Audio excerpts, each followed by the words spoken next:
Hello, everybody. This is Beef and the Deuce Football Talk on YouTube. Check us out, subscribe, and like. Do all that fun stuff. We're gonna do a little OSU Penn State review and get onto this. Beefer, how was your day? It's a fun day, fun football day, and Yeah. of course we've had some crazy football. Yeah, another weekend, Yeah. and some crazy upsets, and some good news, some bad news, I guess. Buckeyes win, which is always good, which we'll dive into. Yeah. Yeah. Okay. Well, let's see. So, what did we take away from OSU and Penn State review? They were kind of, again, sort of slow in the first half, and then people were complaining, and I said they're just going to, they're going to take it away in the second half, and that's what happened. Yeah, and Julian Sayin is arguably the Heisman favorite right now. Yeah. He again is just getting better every week. Mm-hmm. And another week down, and he is throwing balls that he should not be throwing in a good way for us, because I mean it's miraculous. And aren't our receivers making some pretty incredible catches too? Oh, Jeremiah Smith's stud. Cardinal Tate is insane. Max Clare getting involved is obviously a great thing. I mean, but just the anticipation, the throwing these dots, these straight dimes, 50-plus yards down the field, as a redshirt freshman against a Big Ten defense, it's insane, and he's doing it with ease. Yeah. I mean, it's amazing. I mean, he's the real deal, and he's proven it time and time again. Our rushing attack picked up in the second half, which I was happy to see, because the first half wasn't so great. Defense was a little shaky, which I was a little bit surprised about. We couldn't stop, this little halfback toss play that they kept running. Yeah, what's with this outside thing? It was a little frustrating, but I mean, second half came around and we adjusted and played the game that we know we can play. Yeah. But I liked a little bit of an adversity, because we haven't really had it too much throughout this season. And we bounced back in the second half, and boom, floodgates open, offense just humming, defense was all over the place. So it was good. It was a good test. I mean, Penn State played pretty good football in the first half. They do have good players. So I mean, that's promising if you're a Penn State fan. And 5 in a row losses. With everything else going on. Yeah. But you were able to put up 14 points against the top-rated defense. So I mean, if there's any sort of optimism, there's that. Yeah. But yeah, I mean, I thought overall we went in and we did what we were supposed to do. We won the game. That's another win down. You still got what, four weeks of the season left. One more to go. And then it's crunch time. So I mean, I was happy to see, a lot of involvement with Bo. The Donaldson fumble was obviously frustrating, but he bounced back, scored a touchdown later in the game, which was nice to see. Yeah. But yeah, I mean, it just another week down with our top two receivers and Jeremiah and Cardinal Tate, and it just proves that this receiver room is the best in the country. So it doesn't bother you that the rushing game is below par? I would like to see it a little bit better. I think everybody would. But I like where this passing attack is too. So you're kind of taking, I guess, the good with the bad. Like, would you like to see more of a balanced split? Probably. Yeah. But it's nice to see that we can take a game away with just the passing attack and then lean on the run towards the end of the game, which is what we did with Bo. Broke up that massive chunk play towards the end of the game that just, already solidified the game. Yeah.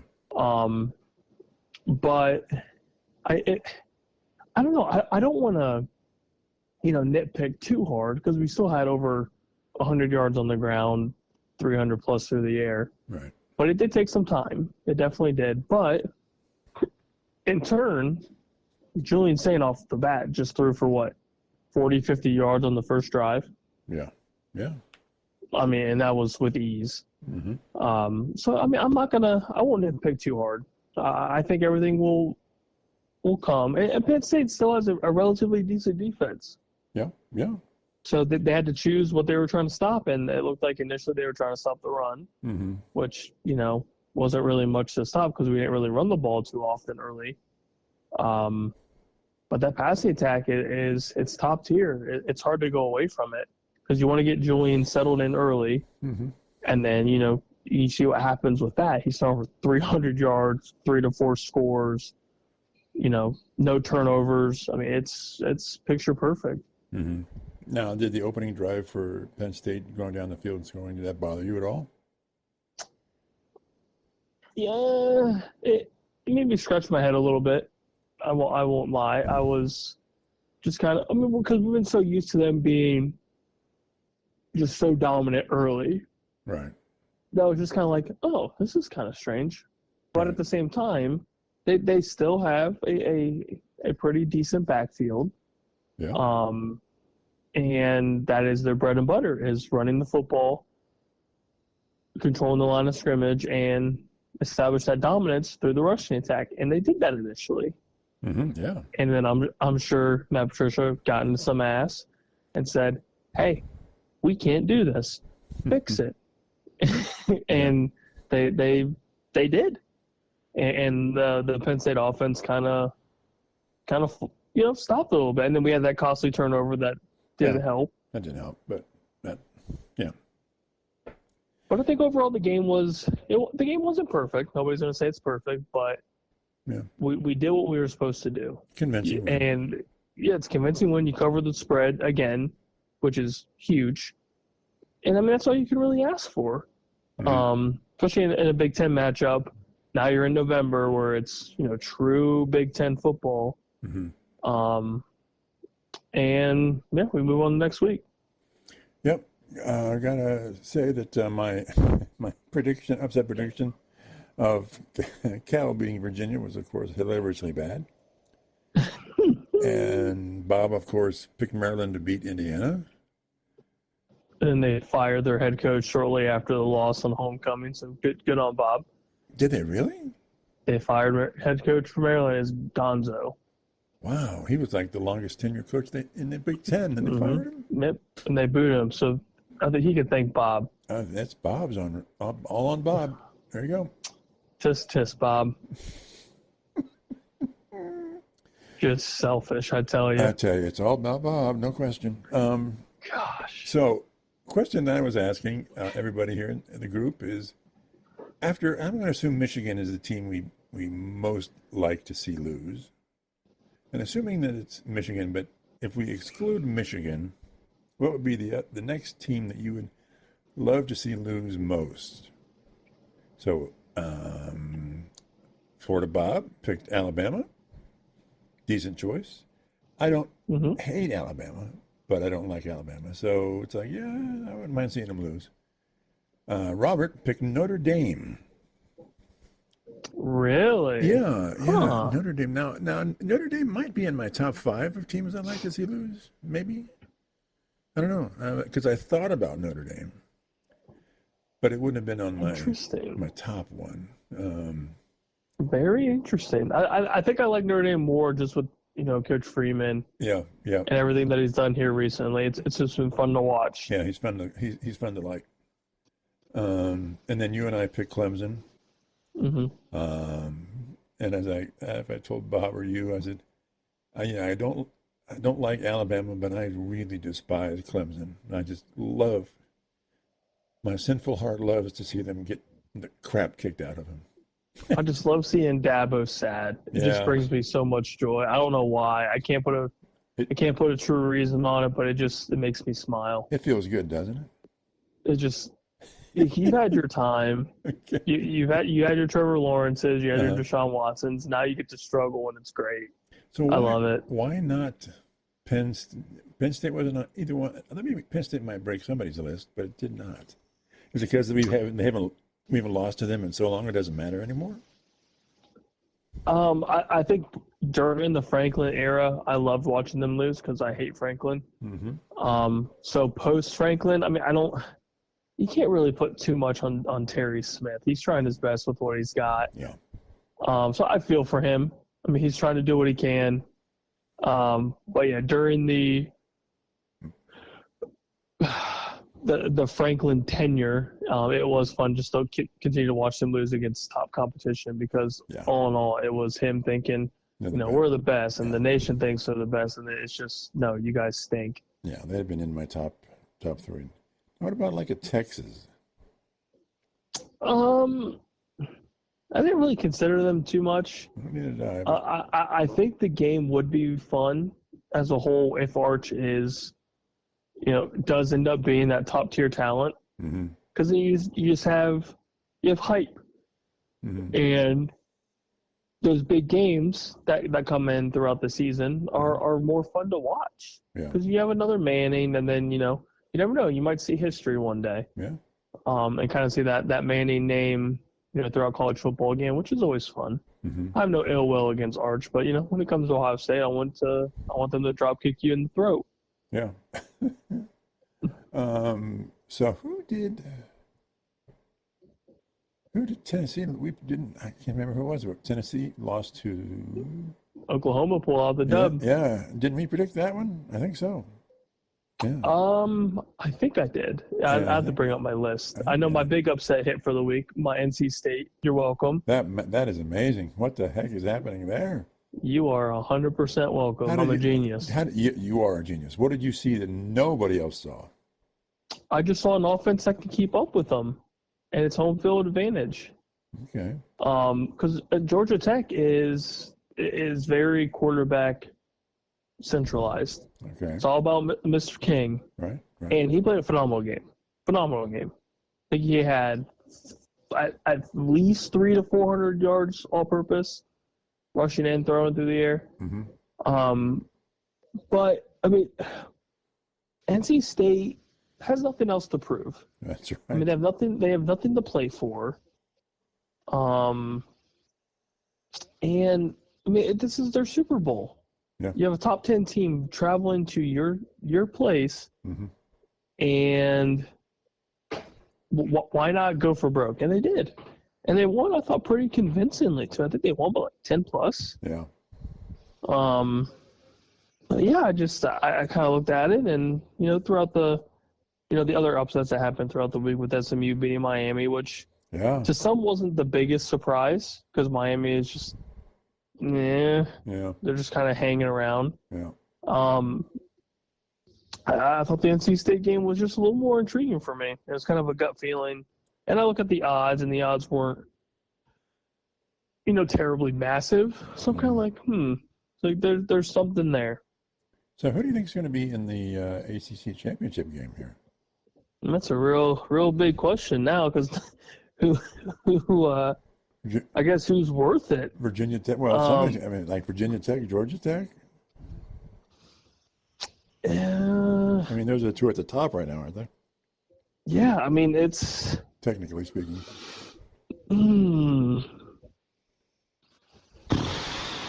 mean, right now it's Virginia.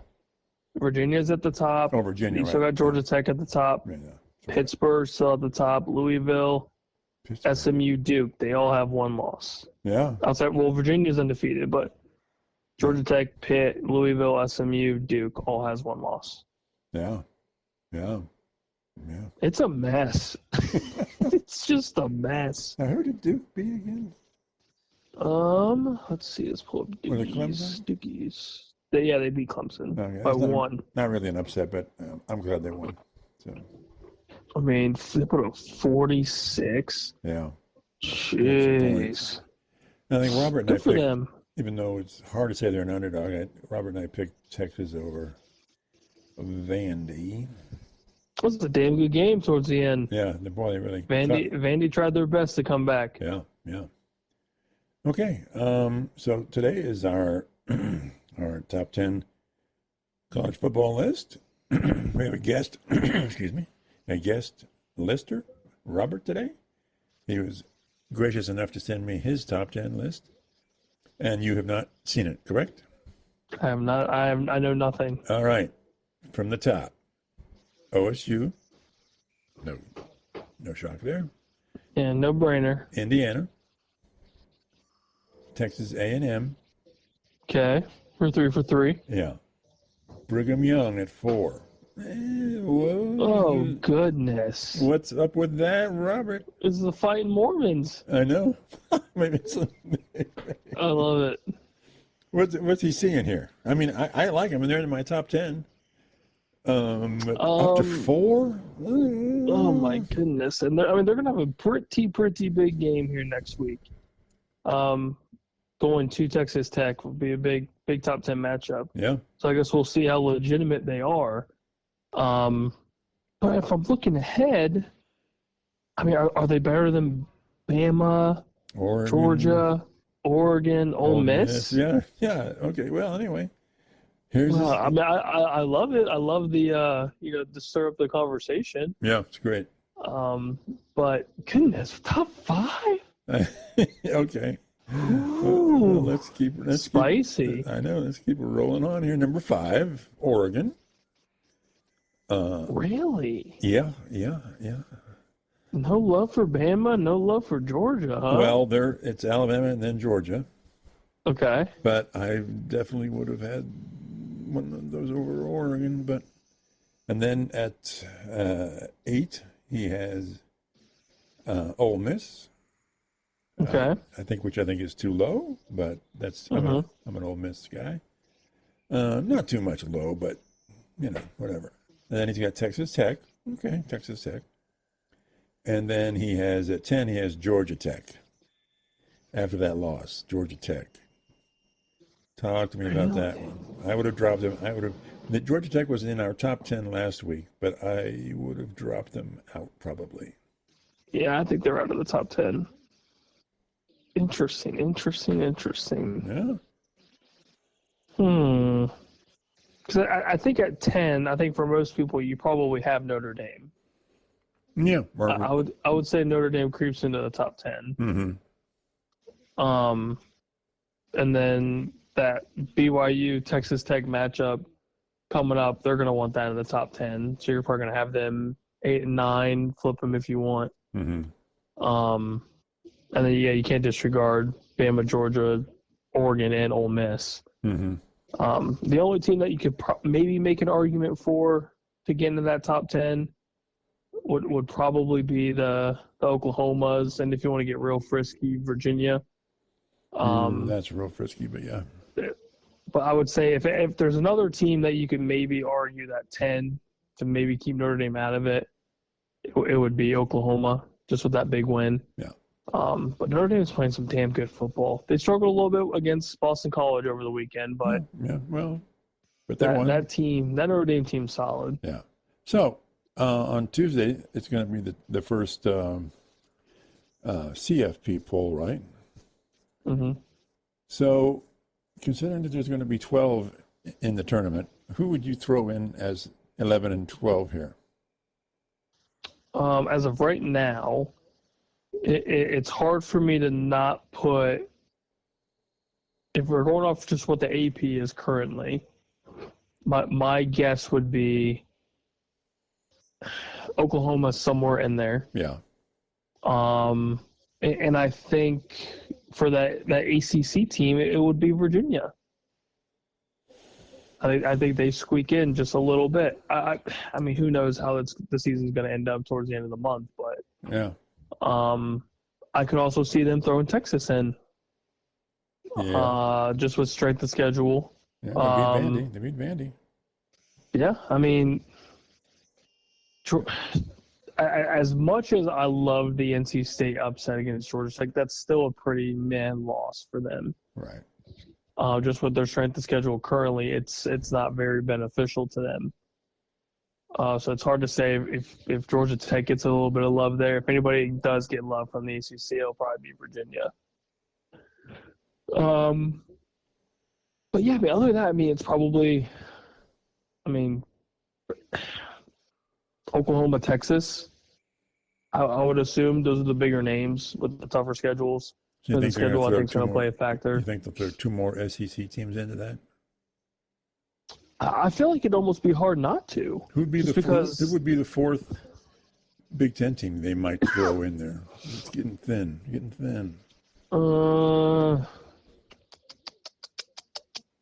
I don't know if you could throw another one in.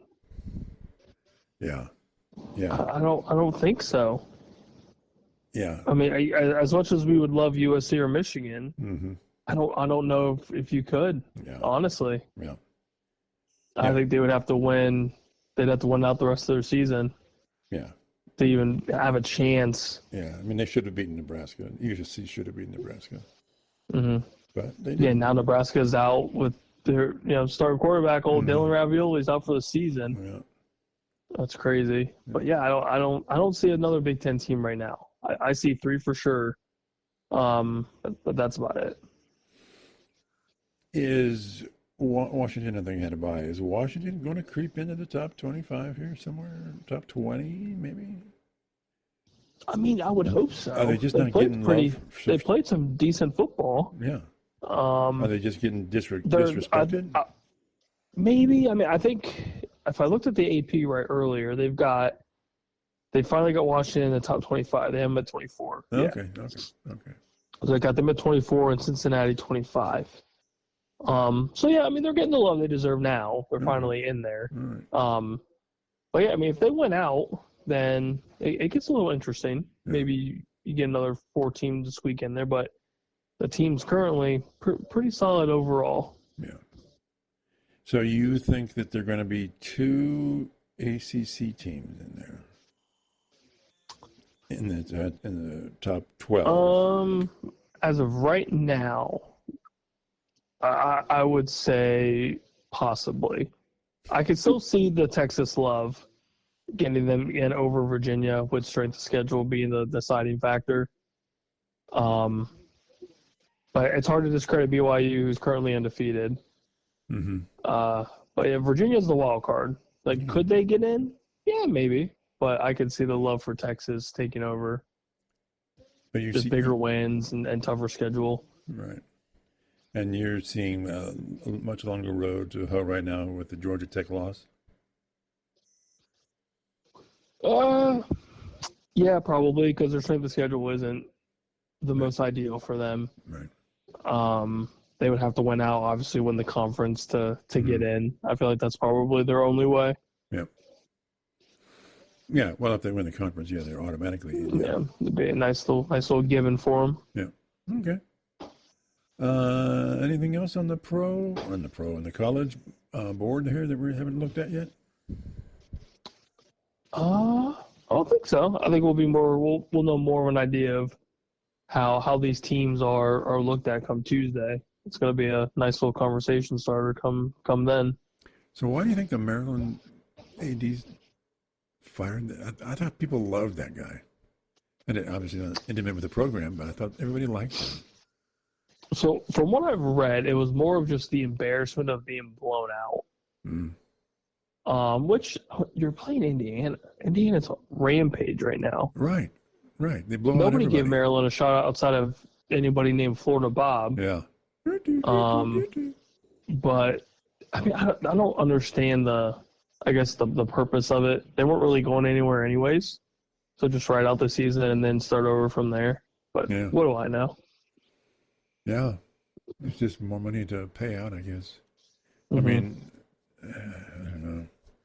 But they're doing this, from someone said they're doing it because of the transfer portal and NIL, because of they need to if they're going to get rid of their coach, do it now because of the portal signings and everything and transfers. Interesting. Okay. Because if you're and recruiting, because if you're going to say this, if you're going to do something in the portal now or when it opens up again here pretty soon, then you want your new head coach. You don't want the old, or you're going to fire the guy, because then your recruits can walk away, right? Yeah. Huh. That's an interesting thought. Yeah. Brutal out there, man. Brutal. Oh yeah, it's cutthroat. Yeah. And buyouts and everything. It's bad. Okay. All right. I'm going to talk a little pro football here.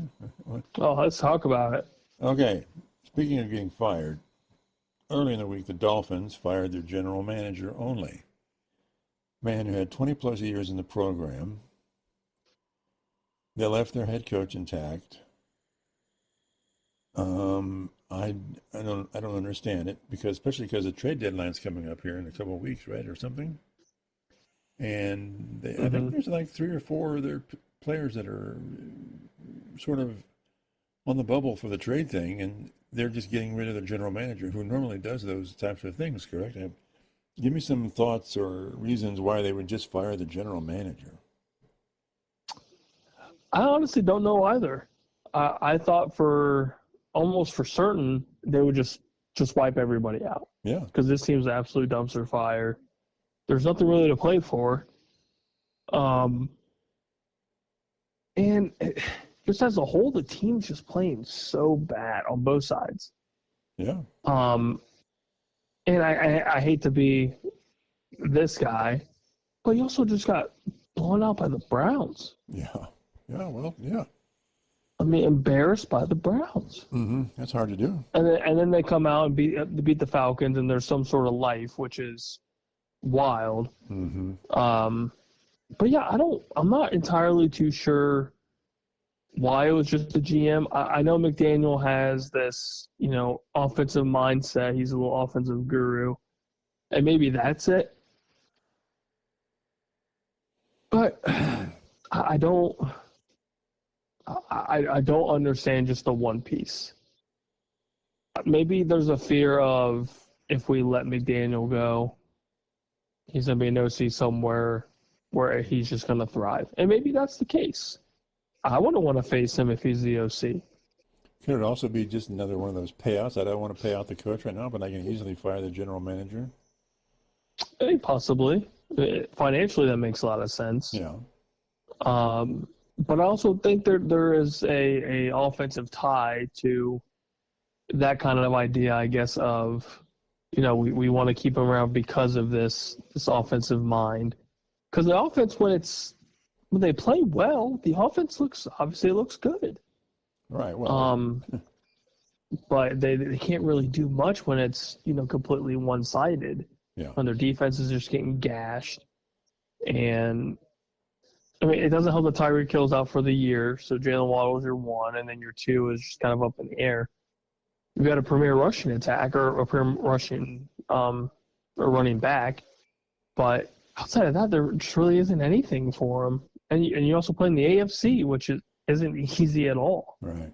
So who really knows? I don't think anybody does. But we'll see come the offseason. I think that's going to be the biggest question come offseason is, does McDaniel have a job? What actually happens, in this, after the regular season? Yeah. Yeah, just odd. So speaking of odd, Browns, of course, are on a bye, which means they didn't lose, which is good.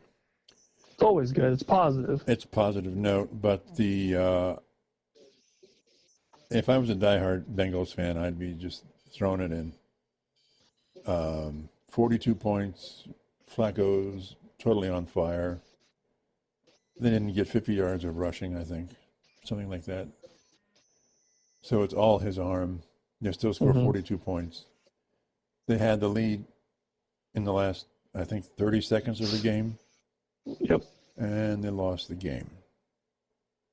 What the is going on? They can't tackle. They couldn't tackle a bag of potatoes. I mean, it's so bad. The defense is so very bad. It's embarrassing. If I'm Jamar Chase, if I'm anybody on the offense, I'm fighting every defensive player that we have. I'm clotheslining the DC, and I'm fighting everybody. Like as the offense, you can't do anything else. Yeah. It's baffling. This guy is 40-something years old. Yeah. He's thrown for 400 yards and 4 scores. Best game of his life statistically. What do you want this man to do? And if you're Zach Taylor, like, I'm shaking my head in just disappointment. Right. It's It's remarkable. It's so bad that I almost can't believe it. And the Bears missed 2 field goal attempts. They still won the game. Yeah, and you beat. The worst part about it, I think, is it's a long touchdown play to a rookie tight end, and you missed like 2 to 3 plus tackles. Yeah. Embarrassing. And they had 2 deep safeties. I was like, are you what? Yeah, Brandon, you just gashed them through the middle. Just gashed them. Yeah. It's there's no excuse. Yeah. Absolutely no excuse.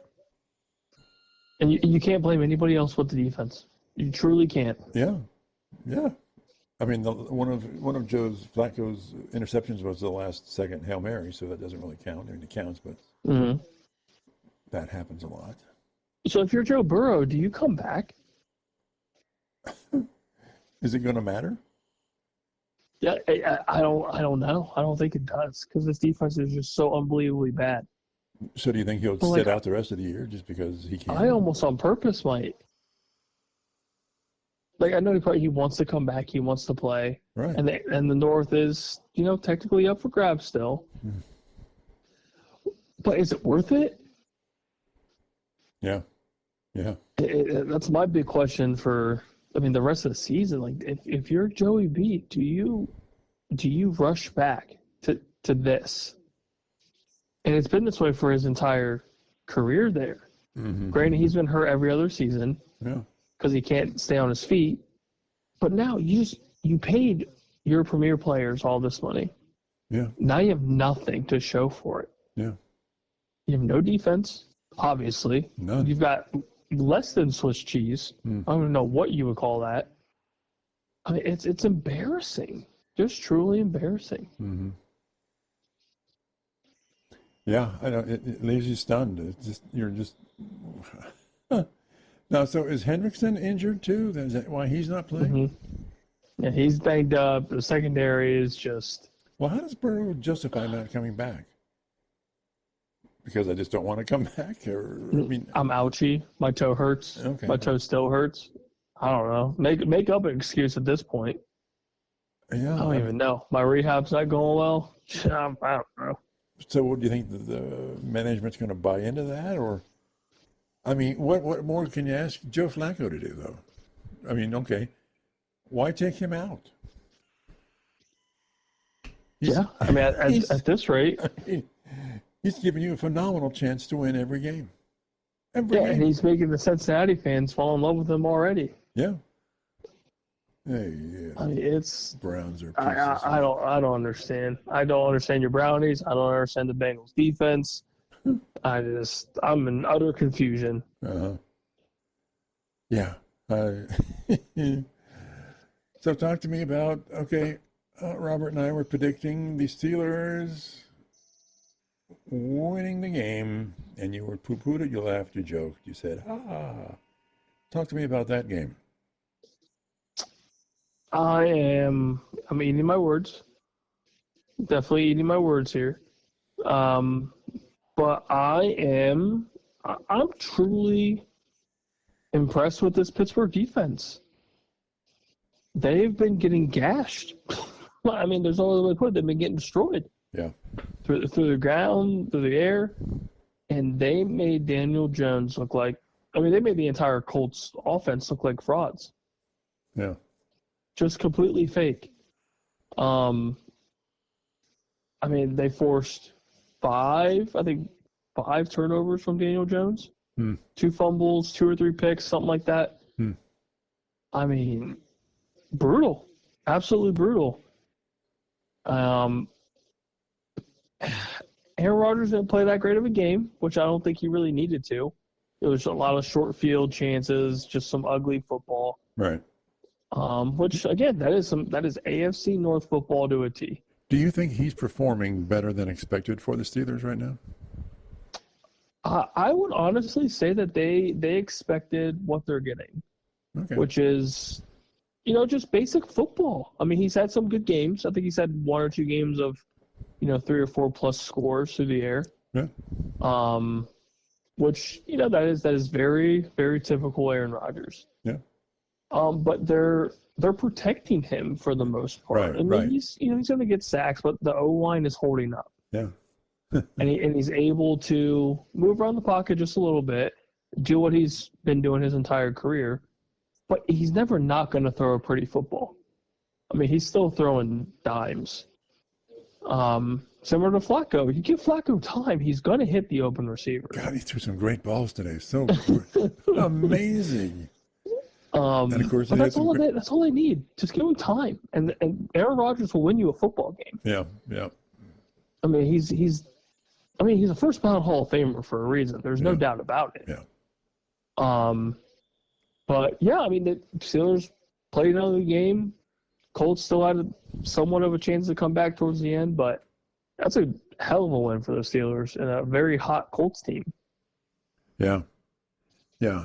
So, is it as in the NFL or maybe even college? It seems to me as your O-line goes, so goes your team. Pretty much. You got no running back. You can't protect your quarterback. The defense is going to be on the field forever. Mm-hmm. And it just seems to all hinge off the offensive line. Am I crazy here? I mean, it definitely depends on which team you're talking about, but typically, yeah, your offensive line needs to be present. At the very least, they need to be there. Yeah. And that's been a kind of a given with Cincinnati. Anytime Flacco's had more than 2 seconds to read the defense from the time the ball snapped to whatever, he's doing pretty damn okay. Yeah. And you see Aaron Rodgers, another prime example. You give him time, he's hitting the open receiver more times than not. Yeah. Perfect example today. Kansas City, Buffalo. Buffalo was absolutely just destroying Patrick Mahomes. Destroying him. And the Chiefs' offense is null and void. I mean, their offensive line looked like a joke. Patrick Mahomes running for his life. Yeah. You don't have an offensive line, you're not winning the game. 9 times out of 10, you're not winning that game. Yeah. So, I mean, it is absolutely important. Yeah, it just seems more and more because people, if you follow, of course, I like Flacco, but everyone's blaming Flacco at Cleveland. No, it's not. It's not Flacco at Cleveland. It's the Browns' offensive line at Cleveland. Totally suck. And whenever he has problems in Cincinnati, it's because the O-line can't do their job. And I would say for decades, they haven't had good quarterbacks because they haven't had good O-lines. You can't be a good quarterback if your offensive line has you running around for your life, trying to save your life. So I don't know, but they blame the quarterbacks. I guess that's why they're getting paid the big bucks, right? Allegedly. But it's frustrating, even as you're not a fan of any of these teams. You know that, like, for the Bengals, prime example. If like we talked about earlier, if the Bengals have a defense, that is an elite team. Yes. 100% elite team. Even average. But it doesn't even matter who's under center at this point. Yeah. I mean, unless you're Jake Browning, who's an absolute turd bucket. Yeah. But you give Flacco 3+ seconds, 2.5 seconds in the pocket, you're gonna be fine. You give Joe Burrow 2.5 seconds in the pocket, see you later. Lights out. Yeah. Yeah. If you have a glimpse of a rushing attack, you'd be fine. That's why, like last year, Chase Brown had a hell of a season because he had a decent offensive line. But you're not going to get any rushing yards. You're just dump and goes because you have no time to develop a running lane. Yeah.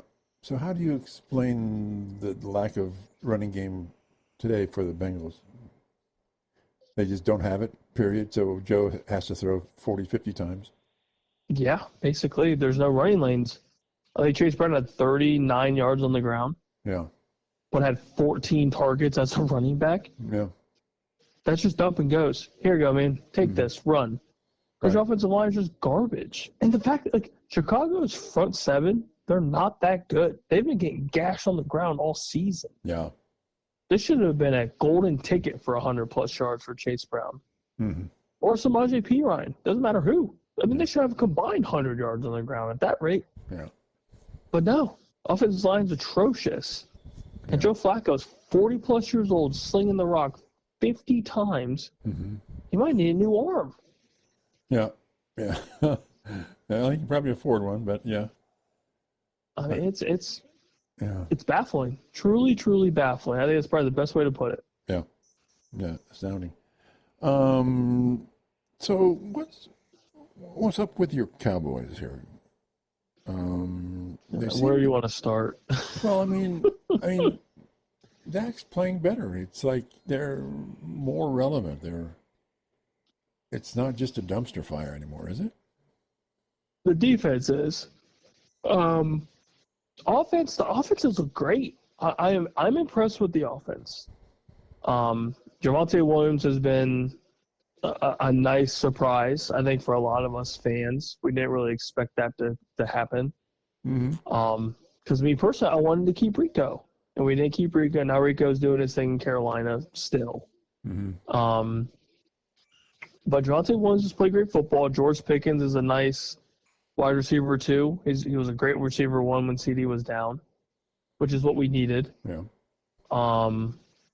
But yeah, I think overall, offense has played great. It's our defense that's just so damn bad. And we have glimpses of greatness when it comes to the defense, and then we lose it in the secondary. Diggs is out with his injury because he gets concussions at home, I guess, which is always fun. But he's just a moron, I guess. I don't know. But then we have all these pick six hungry quarterbacks, and they get burnt in coverage more than half the time, and then we get a pick six and we love them. I mean, it's kind of frustrating. Yeah. Because you need the best of both worlds. You can't just have one. Because then we're trying to get gashed for, 30-plus against the Bears. Yeah. Or we go and play Washington, and we're like, oh, wait a second, we're actually a good football team. Like, it's never, or we lose to Carolina. Like, we can never get a full, Yeah. I mean, the potential's there. It absolutely is 100% there. Yeah. But we just don't have a defense. We traded away our best defensive player because we needed to stop the run. Yeah, we're not stopping the run still. Yeah. Still bad. So whatever, I don't know. I truly don't understand it. talk to me about the Vikings beating your Lions. JJ played a hell of a game. Stats don't really show it, but he had 3 total touchdowns against that Lions defense, which has played pretty well this season. But they, I mean, outside of the whole cliche, they came to play. I mean, they did. JJ came out and showed that he can carry this team to a win, and it's not just Carson Wentz, or it wasn't just the the 1-year wonder Sam Darnold that should have maybe stayed there. JJ played a hell of a game. As much as I don't necessarily believe in his talent to be able to do that consistently. He played a hell of a game today. Yeah. And then how do you explain? Was it Jacksonville that beat Green Bay? They did it. They beat the Raiders. No, who beat Green Bay? Believe it.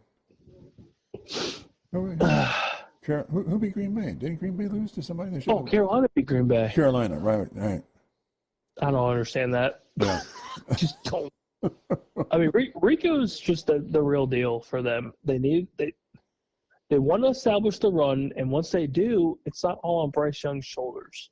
And their defense actually played pretty damn well, which was shocking. But yeah, I mean, they leaned on the rushing attack, and you got a couple scores from Rico. Green Bay ties the game in the fourth quarter, and then the rest was history after that. I'm still as shocked as everybody. Yeah. Very strange. So, are we seeing teams pull away, or is it just getting murkier and murkier as we go along? I think it's getting murky, truly. You've got, the Colts going down is big for the AFC as a whole. Yeah. Buffalo getting a big win today is I believe you didn't make the top look a little interesting. Didn't I pick that, by the way? I think I did. I think you did. I think you went Buffalo. I went KC. Yeah. So good on you. You redeemed yourself. Okay. But yeah, I would just say it's murky all across the AFC, all across the NFC. I don't think anybody's like truly pulling away. Right. Yeah. Steelers are still top of the division.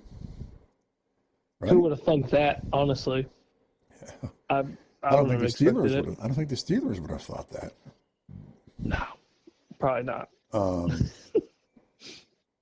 And then, okay, so, and the Patriots are now challenging the Bills, right? Mm-hmm. Or you mean the Bills are challenging the Patriots? Or really, geez, words, Patriots. Are the Patriots? And the Patriots are 7-2. Jeez. Bills are 6-3. Wow. It's the coach, man. It's the coach. It's a variable effect. Yeah. Tennessee should have never fired him. I've said that for years. Yeah. Gosh. Bunch of idiots. And then, I mean, the Eagles are still the Eagles, right? I mean, I'm from. Mm-hmm. They've had a bye week, so they're not gonna. Yeah. They won't move too much, but yeah, it's still. So it's still the Eagles. The Eagles are playing better throughout the season. They just need to just get healthy. They're a little banged up, and I'm sure the bye week helped. And now they're going to come out and do what we expect them to do. So talk to me about the AFC West then. Chargers won. Broncos pulled off a gutsy win against Houston. Yeah, and then Chiefs lost. And the Raiders are just the Raiders. Yeah. Chiefs lost a nice little heartbreaker. Yeah, I mean, I still feel like it's KC's to win. Okay. I mean, the Chargers are just so banged up on the offensive line right now. Okay. I can't imagine that being beneficial for them in the long, stretch of this, last half of the season. Mm-hmm. And the Broncos are just kind of hot and cold. Yeah. Yeah. Well, I don't see them getting on a, consistent run because they're not consistent week to week. But isn't this a six game winning streak for them? Something like that? Or maybe they're thinking about somebody else. Let's find out. You could be right. Somebody's on a winning streak. Let's see if old Deucer's right. That rarely happens. All right, let's see. Broncos are 7-2, and they are 1, 2, 3, 4, 5. Hold on. 1, 2. No, they're on a 2-game winning streak. They're also the Colts a couple weeks ago. Oh, okay. All right. But yeah, I mean, they're 7-2. I mean, they're winning gutsy games. Yeah. Houston's got a pretty tough secondary, so it's hard to pass the ball on them. Yeah. But Bo Nix in the fourth quarter is something. Mm-hmm. Something happens in the fourth. He just turns it on and, comes in clutch when they need him to, which is, again, you play these games week to week to win. Doesn't matter how you win, you just need to win, especially in the West. Yeah. When the Chiefs are 5-4, which is kind of unheard of. Yeah. If you're the Broncos, if you're the Chargers, you just need to win. Yeah. Just keep winning, keep the Chiefs away, because right now I think they're like a play-in team, wild card team, which is not a sight we're used to seeing. Yeah. Yeah. Interesting. And so where in the heck is the NFC North going? Around and around in circles? Yeah, I don't think they can make their own decision. I think it's week to week on who wants to win, who wants to lose. But they're not, I mean, they're beating each other up, but they're also losing to teams outside their divisions they really had no business losing to. Mm-hmm. Yeah, it's a little strange. Like the Lions are kind of hot and cold too, week to week. We'll see what the Vikings have with McCarthy back. Yeah. Packers are just strange to me. Yeah. That is the team that every week I look at. I'm just kind of like, it just makes me wonder because when they're on, they're one of the best teams in the league. Yeah. But when they're not, they like today. They look terrible, just terrible. I mean, Jordan Love's throwing. I think it was like 270 plus through the air, but there's no points on the board. That's a problem. Yeah. You can have all these yards, you can have all these rush yards, but you need to score. Yeah. And they can't they can't hit pay dirt for some reason. And then the Bears, look what the Bears did today. Put up almost 50. Yeah. And they're rushing. What, they almost had 300 yards rushing or more or something like that? Something insane. And that's a rookie running back from the good old Piscataway, the good old Rutgers. Yeah. Him and my fantasy team, that made me happy. It was good to see, but it was also pathetic because the Bengals just couldn't tackle. They just couldn't tackle him. Bad. It was bad. Like, oh my God. Anyway. Well, is that it for us right now? Yeah, we'll have a nice little CFP week coming up here on Thursday. Yeah. Let's see how wrong we are. Yeah. Thanks to Robert for his list. Brigham Young at 4. Strange.